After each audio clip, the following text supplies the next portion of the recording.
Welcome to Engage Your Tribe, a podcast about the art and science of audience engagement. I'm Jeremy Sheeran. My guest is Stacey Wisnewski, Senior Director of Marketing at After Inc. Stacey, it's great to have you on the program. Thank you. I appreciate it. It's great to be here.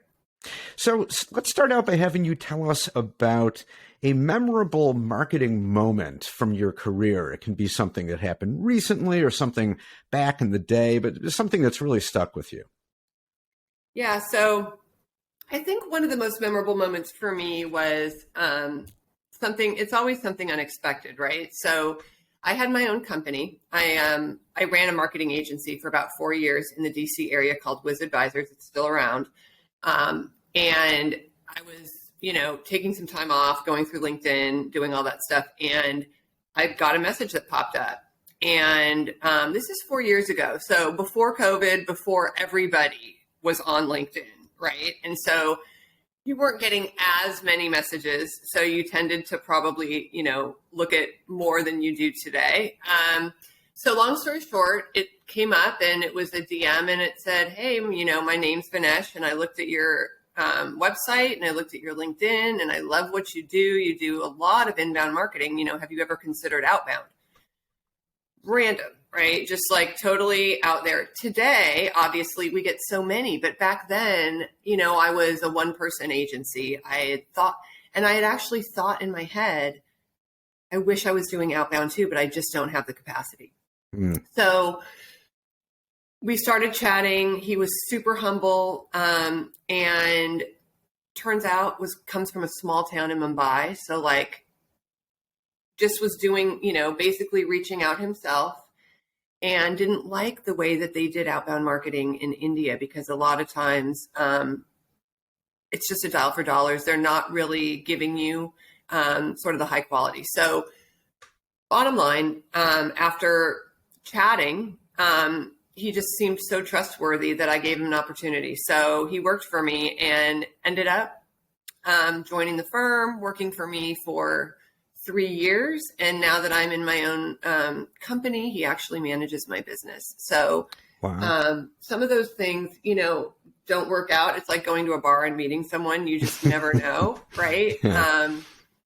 But I lucked out and I love the fact that he's from a small town in Mumbai and you would never know it because anytime we were on with clients, whether it was 5 o'clock our time, which is probably 3 a.m. in India, he was there wide-eyed and, providing value. So that was kind of a fun, interesting moment that I could think of recently in my career. Mm-hmm. Yeah. Wow. That's really cool. It's such a great story. It really speaks to the power of LinkedIn or just the internet, right? Just able to connect with people anywhere. It's incredible. And someone who otherwise you never would have met. Right? Never. There's no way.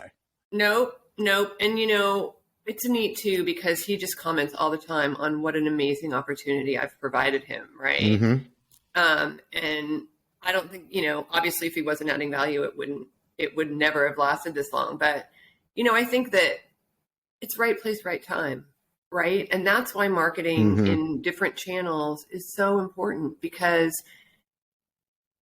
it just was the right place, right time. I wasn't busy. I had been thinking that I needed that, but never talked to really anyone about it. So, so anyway. So yeah, I mean, win for you, big win for him.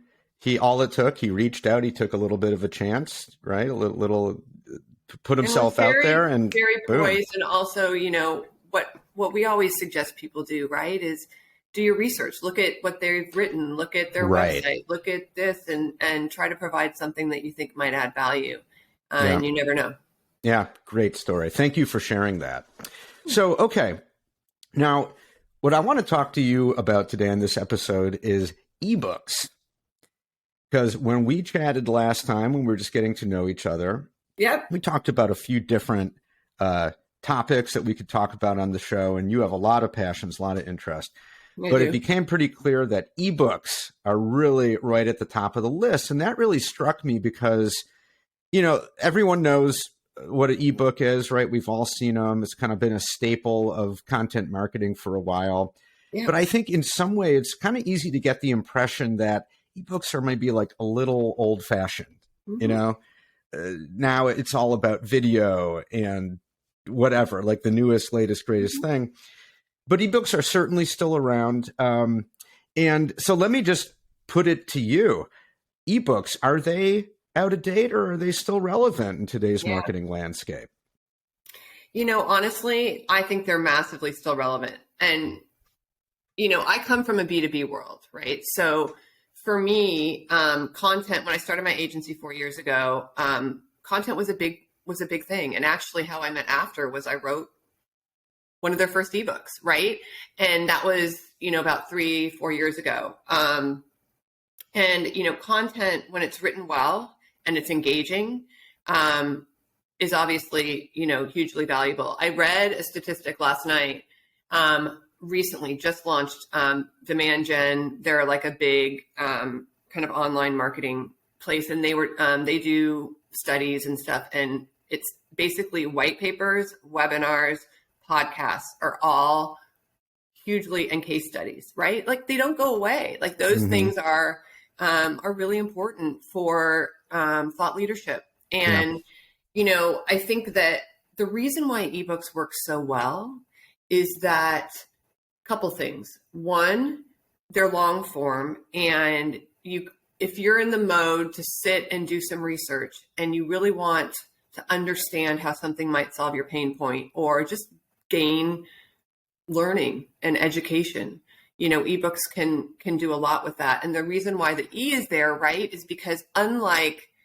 the old school white papers and things like that, and one of the best practices that I always have is, you know, linking to other thought leaders in the space, right, that sort of support what you're talking about. But the E allows you to have those links, right? So people are going and they're reading what you wrote and you're linking to other thought leaders in the space, right? So it's kind of like helping them build an understanding and an education around, okay, you know, they understand, they know what they're doing, right? And so they're not dead. I mean, every day we have, and we're, you know, After is not a huge company, but because of the ebooks that we've written, and now we have kind of a stable of ebooks, but we're writing new ones because we're branching out in other areas, right? And we need to be thought leaders in those areas as well.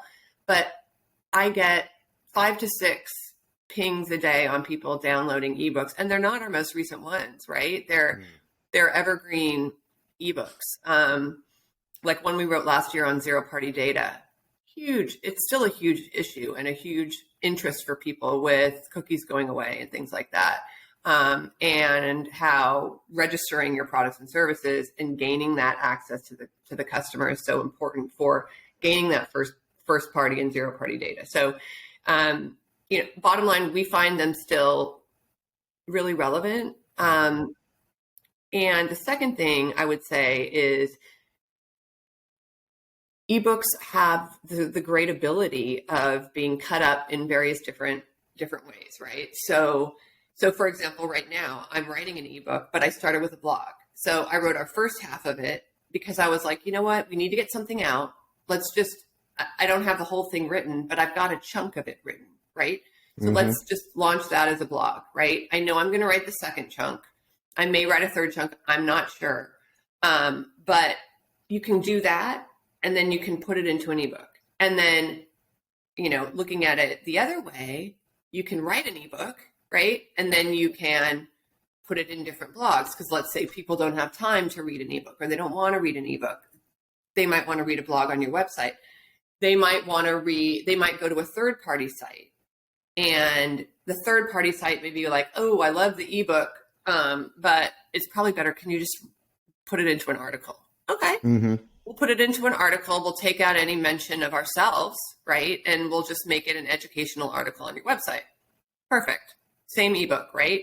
And what we like to do is create, you know, we have a great creative director, and there may be graphs and things that we found on other websites that are relevant, and we'll create them in our own template and in our own form and make them look really jazzy, right? And you always have to include graphs and tables and quotes and things that can sort of separate it out so that it's not just like this this horrible thing. But what that does too is on places like Instagram, right, where it's all pictures, you can just post a picture of a table or a graph or something that you wrote, and then link to it, right, down below, because Instagram's become such a big popular place for not only direct to consumer but B2B. So I just believe strongly in the power of ebooks to engage customers in whatever channel they want to look at it in. So. Okay. Now, by the way, I totally forgot to ask you to tell us a little bit about After, the company that you work for. So you mentioned After a couple times, and I know you produce ebooks for After. So we'll get back to the ebook in a second. Just tell our listeners, what is After? What are you guys all about? Yeah. So I love this company. They were one of my first customers with Wiz Advisors, like over 3 years ago, and we kept our relationship through COVID, through all of that.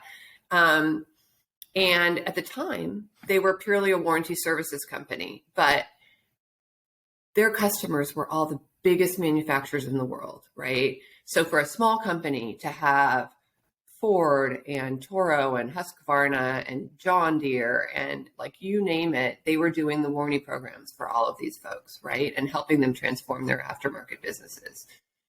So what After realized, or what the CEO, Nate Baldwin, realized several years ago, was the market's changing. And at some point, they're going to, folks are going to go direct, and they're going to want warranty solutions for their online marketplaces and things like that.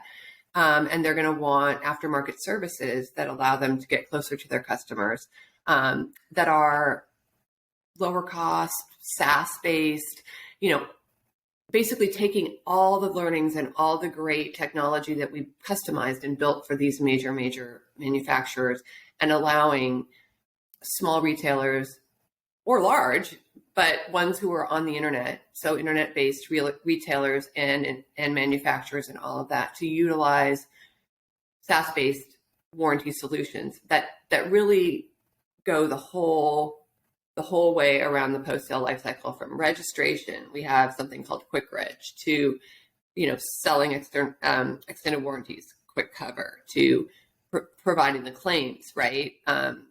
Quick Claim. And then we have Quick Renew, which is really more of a subscription service. So if you have a product that, like, let's say it's a printer, and you want to continue to send paper, continue to send toner, we have something called Quick Renew that the customer can sign up for, and then they'll get that cadence delivered to them, which is obviously, added value for our clients. And then finally, and most importantly, Quick Insight, which is what the company was really built on, which was its analytics. So it was built out of a company called Fulcrum Analytics years ago. Mm-hmm. And so they are very analytical, super duper smart data scientists, right? But the important thing is that a lot of these retailers and manufacturers didn't have access to various data sets and predictive modeling and things like that. And now they can with Quick Insight. So you can attach Quick Insight, you can upload your database. You don't even have to have any of our other products. And we'll add the 12 most important behavioral variables to your data set. And then you can continue every month to upload, and it's just a monthly fee, right? I mean, that wasn't available before now. So it's exciting, but two completely and totally different target markets, right? And one is a strategic sale that lasts 12 months and involves multiple players, and then really a SaaS sort of direct to consumer, where you've got an extension on Shopify and Magento and all that. So it's two very different markets. And I have the extraordinary opportunity to manage both sides. And I'm learning a ton, and we're bringing in a bunch of SaaS people to really help us jumpstart that side of our business. Okay. Very, very cool. I mean, that's a whole other topic we could talk about, sort of managing two different audiences, two markets, but I mean, certainly related to ebooks, right? So what are some examples of ebooks that you produce for those various audiences? Yeah, absolutely. So I'll start with one that we produced that was highly successful last year. So I wrote an ebook on warning risk management. And warning risk management is one of those topics that's super technical, right? It's really all about,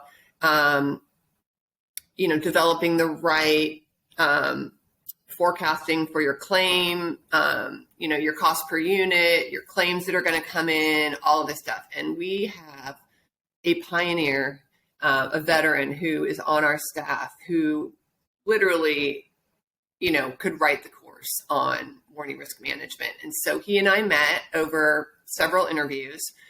I downloaded all the stuff that was in his brain, right? And I created this ebook called Warning Risk Management 101. And so created the ebook. Then we put it into 4 different parts, and we did, because it was kind of like chapter-ish. So we did 4 different chapters on the website. You can actually see it today. And then had the ebook, and we did a number of things with it. We did an ebook. We did an email campaign with a link to the ebook. We did a landing page on our website and ran social posts as well as some LinkedIn ads to it. We did, we broke it down to different social posts and put it, across all of our different places. So it really kind of ran the gamut as far as like what we were able to do with it. Even created a video just for the ebook, right? And we used do-it-yourself tools like Canva, and Powtoon, which is another one that I love, and just to do it yourself kind of stuff, but created a great video on LinkedIn that got some really great engagement. And so that ebook, God, I wish I could tell you how much it drove in pipeline revenue, but in the millions of pipeline revenue just from that one ebook. Okay. And that's really our Warning Solutions side, right? That's the side that's very technical. That's Warning Solutions, and then right now, I'm writing an ebook on protection plans, but more to the e-tailer. So more to the market that we're trying to go after on the SaaS side, and talking about how offering protection plans can be a great way to differentiate yourself. So, people, see that you're offering an extended warranty. They may not purchase it at first, but you can offer it to them again after they purchase, and once they get their product and they see how great it is and how they don't want, especially now with supply chain issues and high inflation and all this other stuff, maybe they might want to put a protection plan on their product. But it shows that you care about the customer experience. It shows that you're a brand that they can trust. And once they do have a claim, if you have the right vendor, then they'll have a super positive experience. I think there's like a stat that says people that file a claim and have a positive experience, which, all of our clients do, drives like 80% higher customer loyalty. Like it's a significant amount, right? And what you're noticing these days is that customers actually want them more because of all of the things that are happening. It's the whole digital marketplace, right? Like you're buying it digitally. You're not really seeing what it looks like. You don't know what's going to happen when it arrives because of, the issues with the mail and like all of, fulfillment. And then when you get it, you're like, oh my God, I spent so much money on this. Or you may not have even spent that much money, but it's important to you to have it continue to work, like your cell phone or your whatever. Your headphones, your drone, like whatever.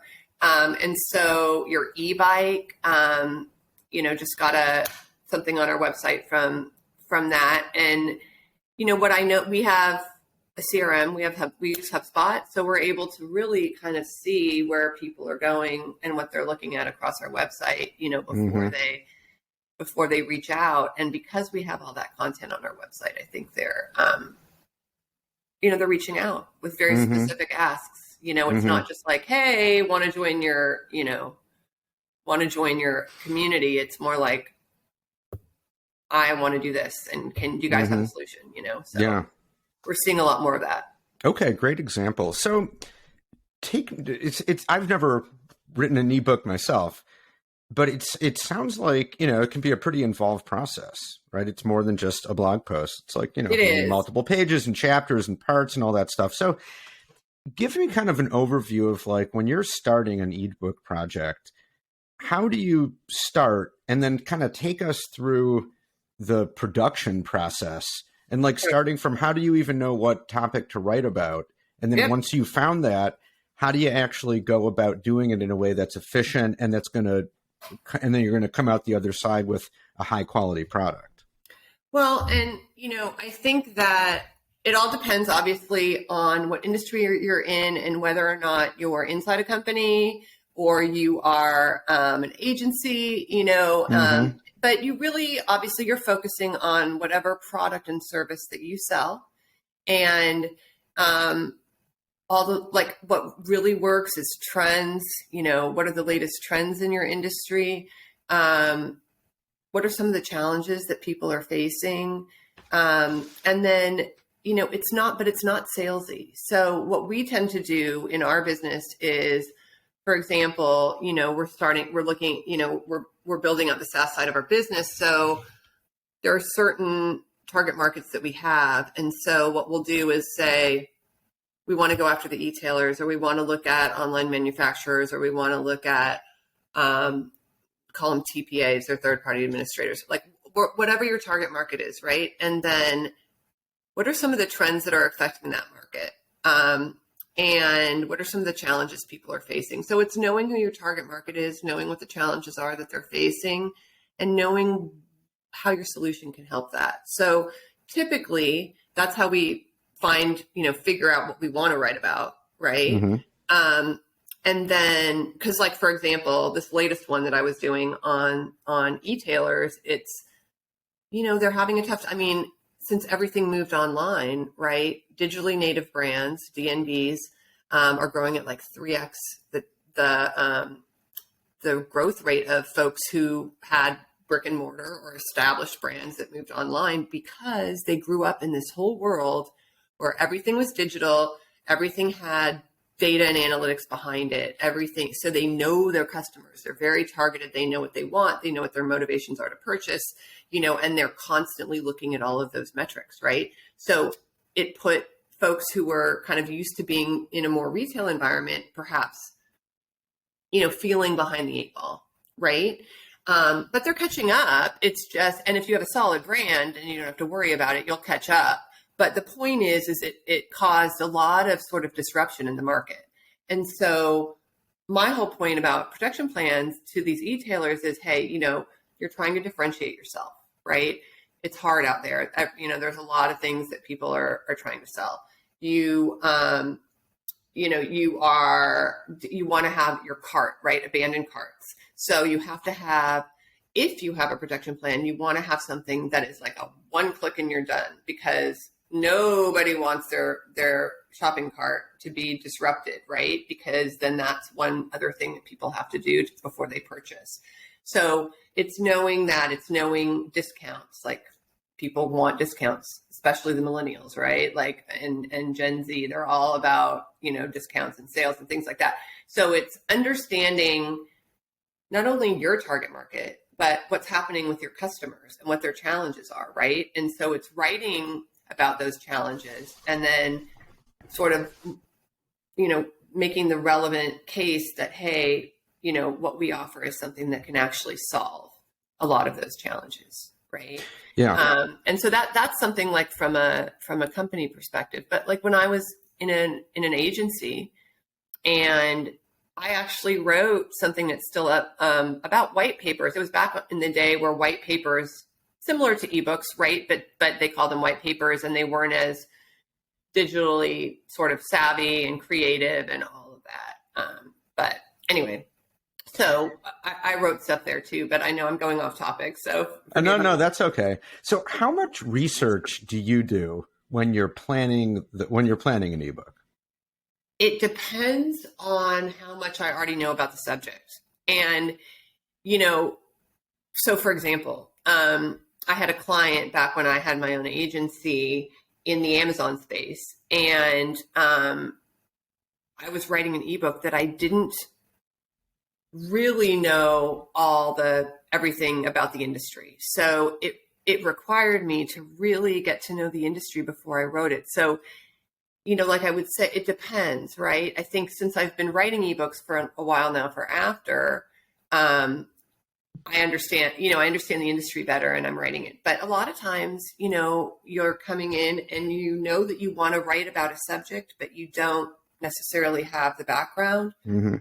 I would say research is absolutely important, because then you can provide sort of those links. Then you can build that story based on data, and recent data, relevant data that your customers are going to want to see. And so, and what kind of research are you doing? Where are you getting the data? I am the queen of internet research. So I would, I basically try to find out all the key players in the space. Obviously we have our own stuff that we can link to, and we have our own recommendations that we can provide, but it's looking at all aspects of the industry and who might have really great research that you can do, and who would have research that your customers, your clients would say, oh, well, they said it, that means something. Like McKinsey, right? McKinsey said something, or PwC said something, or Gartner, said something, or Forrester said something. Like major research companies as well as influencers. It depends on what market you're in and stuff. But if some key influencer said something, then that's probably pretty valuable too. And then in our space, there's various different magazines that are out there, like Warranty Week is a big one online. We have a relationship with Eric Arnhem with Warranty Week. And so, maybe linking to some of the articles there, since we know our customers go there. So it's research, kind of in two ways, right? It's research that kind of helps you understand the industry and helps you build your case, but then also research from probably relevant places on the internet where your clients might go, and they'll go, oh, okay, they got it from Warranty Week. I trust Warranty Week, so that's probably a good place to go. Mm-hmm. So now you just used the phrase making your case. So in the ebooks that you write, do you kind of have like a thesis that you're supporting? Like, are you making an argument like, here's how we see things and here's why? Or is it more of like a description of what's happening without necessarily taking a stand on it? Or does it just depend on the case by case? Yeah, it depends. I think more often than not, I'm trying to take an industry topic, and I'm doing the research, but I probably have my own opinions as well. But I go out and I try to find research that either supports my hypothesis or it doesn't. And then I turn it into, well, you probably thought this, but guess what? That's not right, because these guys say this, right? And so I can turn my own hypotheses on their heads, right? But yes, I definitely think that taking a stand because you have the research to back it up. Okay. So it sounds to me like a really good ebook will provide value in a few different ways. Tell me if you agree. One is that it can take a view of a trend or trends and present it in a new light. Yep. And say, here's the way that people have been thinking about this. Here's a new way of thinking about this. Or the data seem to show that actually this is the case and that's not the case. So one, it's bringing in new and fresh insights to a topic. Absolutely. And I just want to say one thing on that. Yeah. If I can't bring a unique insight, then I rewrite it. And that's actually what happened with our recent white paper. Was I had a whole white paper written, and then the second half I was like, you know what?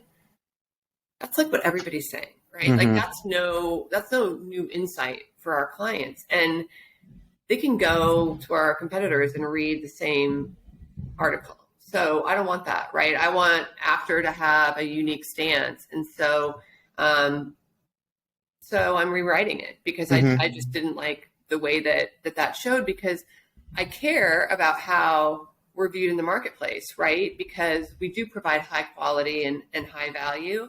and the ebook should represent that. Okay.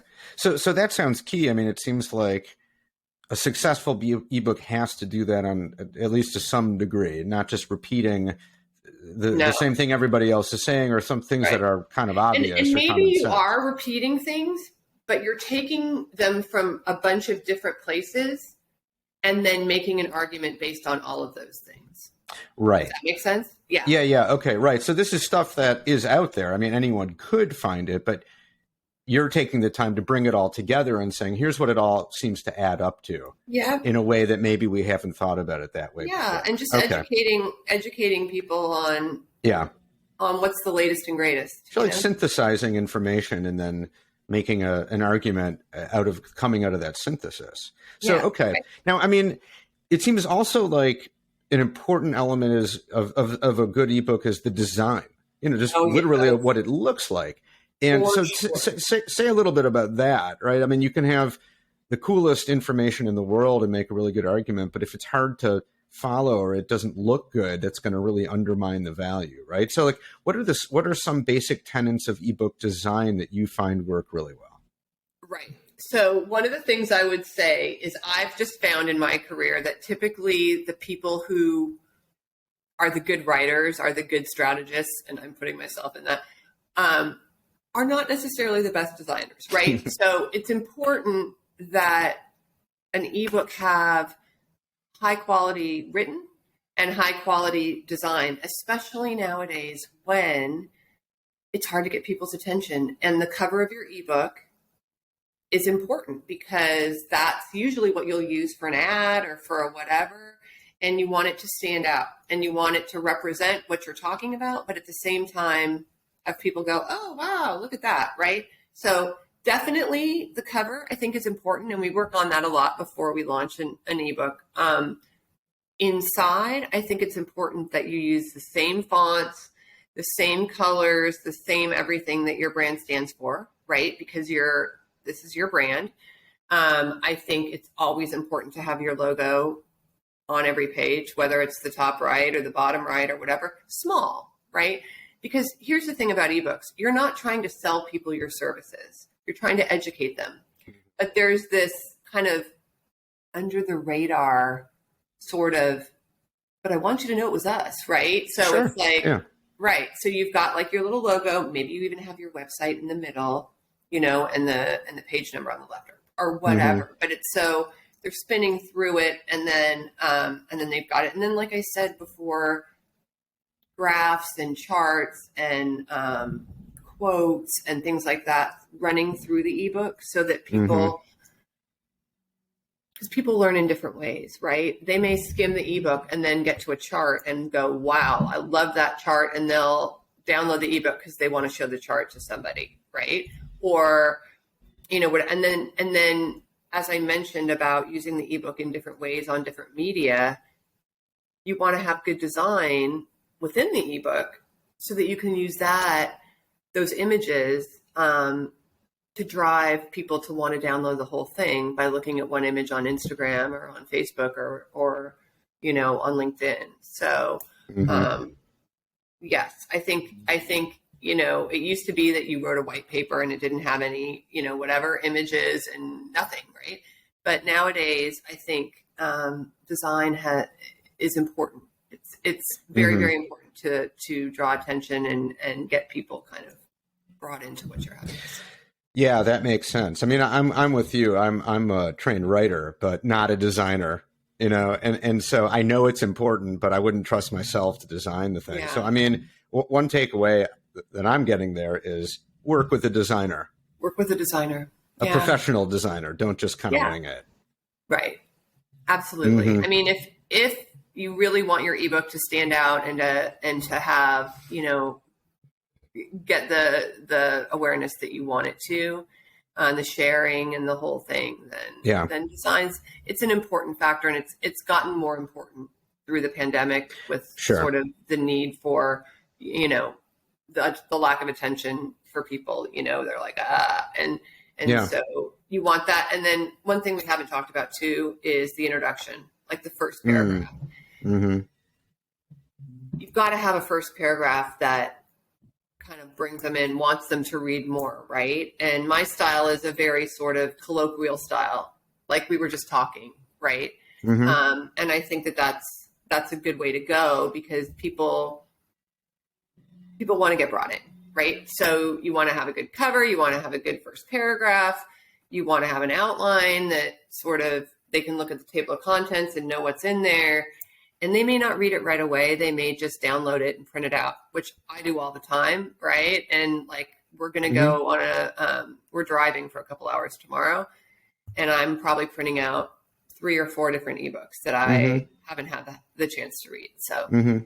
So, right. So, I mean, I've been thinking about this a lot when it comes to specifically podcasts, but it would apply, I think, to any B2B content. You know, to what extent does it need to be entertaining? Very. You know, I mean, but it's an interesting question, because people aren't downloading an ebook just for fun, obviously, right? It's not like a beach. It's not a beach read. Like, there's a very practical purpose to it. You're trying to solve a problem. You want a certain kind of information, right? But on the other hand, it has to be, maybe engaging is a better word, but I even think entertaining. I mean, it has to connect with you on some human and emotional level. Yep. Right. If it's boring, dry, hard to follow, confusing, it's just not going to work. Right. Even if there's a lot of good information in there, you have to have that emotional connection with the audience, with the reader, in order to really get the best return on the investment. That's right. And so I would think, I mean, we talked about the design plays a big role there, and just the line by line, sentence by sentence writing.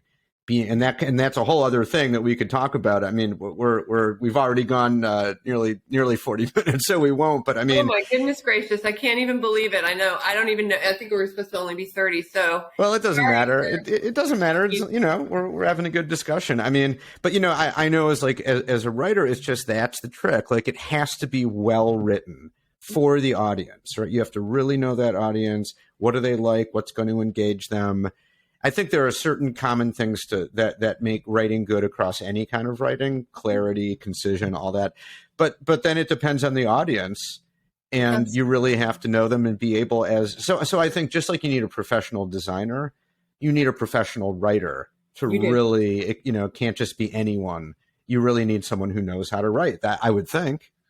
I agree. And I think I read some stat like a while ago that was talking about how hard it is to find really good writers, right? And writers who, you know, and I'd like to bring someone on our staff who writes, you know, because it's time consuming, right? We all have, I mean, as a senior director, I'm managing the whole thing. So typically for me, I've got to take like 3 hours on a weekend, you know, where I can just hole up to write, you know, and, so, you know, I know that that's one of the challenges with ebooks, and why maybe some people might find it easier to do short blog posts and then put them all into an ebook, right? But I just feel like content's just important, right? It's important to build your brand. So yeah, and I mean, I think too, that's why there are a lot of ebooks, blogs, any kind of written material that just aren't that good, because they're not that well written. And it doesn't even mean it doesn't even mean that the writing is horrible or sucks. It just means it might be just a little dry, nothing special. Well, and you know, we went out and looked at a blogging firm, right? They're out there, right? And they try to do a good job, but at the end of the day, they just don't know your business. So it's really hard, because it took us so long to try to get it to the point where I wasn't having to rewrite everything. Yeah. Right. And finally we were just like, you know what, we're just going to bring it in house, because it just is, it's not worth it. It's not worth it. Right. It's taking as much time for me to rewrite what they wrote than just do my own. Right. Well, that's a whole other thing too. Right. I mean, I didn't even ask this question, but you kind of brought it up. Like, does it, you know, an ebook, can you farm that out, or do you really kind of have to do it in house? And I'm sure it depends on exactly the situation, but I think I'm with you. I mean, especially if you want it to be in your unique voice and not just be a more generic kind of product, I think it has to be in-house, at least big chunks of it, right? Or else it's going to be kind of it's going to be kind of generic otherwise. And unless you want to spend $20,000, $30,000 on an ebook for a company to get to know you, to interview everyone, to do the research, to do the what, I mean, it's a $20,000 thing. And, and I just think content is so important that having it in-house is a good idea. Yeah. Okay. Well, so much more we could talk about, but I've taken enough of your time already. So thank you so much for your time and for a great discussion. Really interesting topic. Thank you. I really enjoyed our discussion.